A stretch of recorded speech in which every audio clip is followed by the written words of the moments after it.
Doctor Mustafa Mahmood सवाल करते हैं कि तुम कब्र में हजारों साल तक क्या करोगे। फिर वो खुद ही जवाब देते हुए कहते हैं कि मैं तुम्हें एक तरीका बताता हूँ जो मेरे साथ बहुत कारआमद साबित हुआ और जिससे मेरा अपने अल्लाह से ताल्लुक ज्यादा बेहतर हुआ है। कब्र जाहिर है कि एक खौफनाक चीज है, मगर नेक लोगों का मामला और है। वो कहते हैं कि अब मेरी उम्र 54 साल है, तो मैंने सोचा कि जब मैं कब्र में जाकर अकेला रहूंगा सैकड़ों हजारों साल तक, तो मैं क्या करूंगा। मैंने जब इस पर सोचना शुरू किया तो फिर मैंने कुछ नए अमाल करने शुरू किए। मैंने सोचा कि मैं मर जाऊंगा और मेरे पास एक खाली बिल्कुल तारीक कब्र होगी। उस कब्र को सामान की जरूरत होगी। लिहाजा मैं हर इस्तग़फ़ार को तसव्वुर करने लगा जैसे मैं उसे अपनी कब्र की तरफ भेज रहा हूं, ताकि वो वहां मेरा इंतजार करे और मेरी तन्हाई की साथी बने। वो कहते हैं कि मैंने अपनी कब्र को मुकम्मल डेकोरेट कर देने का अमल शुरू कर दिया है। कब्र के एक कोने को मैं हजारों तस्बीहात से भर रहा हूँ।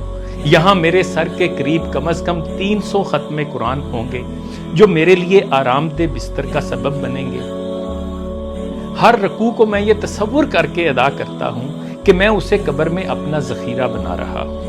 हर कोई मुझे छोड़कर अपने घरों को चला जाएगा और मैं अकेला रह जाऊंगा, शायद हजारों सालों तक। मेरे बच्चे चंद सालों में मुझे भूल चुके होंगे। लिहाजा मुझे कब्र में साथियों, रोशनियों और जन्नत के जैसे मनाजिर की जरूरत होगी। मैं तस्बीहात, जिक्र, कुरान, नमाज, सदका, दूसरों के साथ हुस्न सलूक, ईमानदारी, सच्चाई, अच्छे इखलाक सबको अपने साथ तसव्वुर करता हूँ कि ये मेरे दोस्त होंगे, मेरे साथ वहां हंस रहे होंगे और बातें कर रहे होंगे। नबी करीम सल्लल्लाहु अलैहि वसल्लम पर दरूद पढ़ना मैंने अपने मामूलात का एक अहम अमल बना लिया है।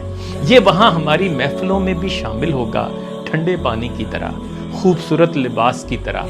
मैं ये चाहता हूँ कि मेरी कब्र की जिंदगी इस दुनिया की जिंदगी से भी ज्यादा खूबसूरत हो, इंशाअल्लाह। क्या ये बेहतर नहीं है कि मैं वहां जाकर गीबत, चुगली, हसद और दीगर दुनियावी गुनाहों के नतीजे में बदबूदार कपड़ों, दीमक लगे फर्नीचर और सख्त पथरीले बिस्तर की बजाय अपनी कब्र को बेहतरीन चीजों से आरास्ता करूं। मैंने दुनिया में अपना घर बनाने के लिए सारी जिंदगी जान तोड़ मेहनत की, लेकिन ये घर तो मेरे वर्सा का हो जाएगा। असल में तो मेरी सारी मेहनत अपने लिए है ही नहीं, सारे फायदे तो और लोग उठाएंगे। तो मैंने सोचा कि बस बहुत हो गया है, मुझे अपना घर बनाना है जहां सिर्फ मैं ही हूंगा और वहां मुझे एक तवील अरसा गुजारना है। अगर मेरे तमाम अमाल दुनिया की जरूरियात के लिए थे और अपनी कब्र के लिए कुछ भी नहीं था, तो फिर तो मेरे कब्र वाले घर के लिए सवाए अजाब के फर्नीचर, मुस्तकिल अंधेरे और सख्त बास पुरस के कुछ भी ना होगा, और मैं ऐसे घर में अकेला कैसे रहूंगा। फिर डॉक्टर मुस्तफ़ा कहते हैं कि मेरी आपको भी नसीहत ये है कि आज से अपनी कब्र को अपना बैंक अकाउंट बनाओ, उसमें ज्यादा से ज्यादा डिपॉजिट करो और लॉन्ग टर्म वाली पॉलिसी लो। अपनी इबादत और हुकूकुल इबाद का खूब ख्याल रखो। अल्लाह की कसम, जब तुम कब्र में होगे तो तुम वहां से भी मेरा शुक्रिया अदा करोगे। अपनी कब्र के घर का इस दुनिया के घर से ज्यादा ख्याल रखो।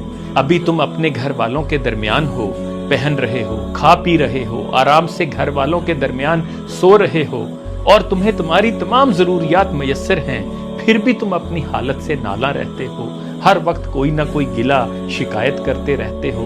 तो सोचो, जब तुम जमीन के नीचे होगे और सैकड़ों हजारों सालों के लिए होगे, तो वहां